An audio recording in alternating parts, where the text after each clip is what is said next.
Sir এটা হচ্ছে খাস করা স্যার।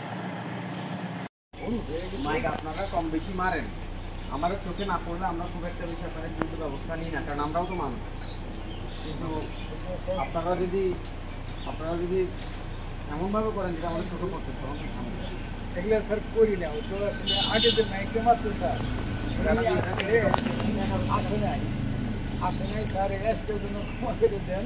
এরপরে আর মাইকে কারাদণ্ডতেই ক্ষমাই করে দিছি, আমি তো ইয়া দিছি শুধুমাত্র জরিমানা করছি। ঠিক আছে ঠিক আছে, ভালো থাকেন।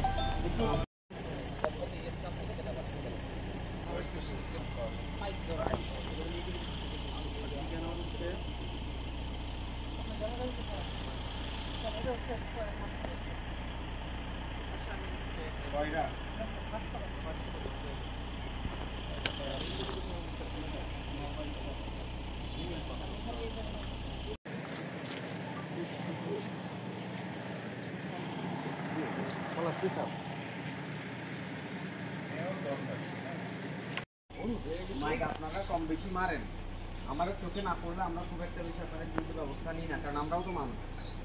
কিন্তু আপনারা যদি এমনভাবে করেন যেটা আমাদের চোখে পড়তে এগুলো স্যার করি না, তো আসলে আগে যে মাইকে মাত্র স্যার আসে নাই স্যার, আজকের জন্য ক্ষমা করে দেন। এরপরে আর মাইকে কারাদণ্ডতেই ক্ষমাই করে দিছি, আমি তো ইয়া দিছি শুধুমাত্র জরিমানা করছি। ঠিক আছে।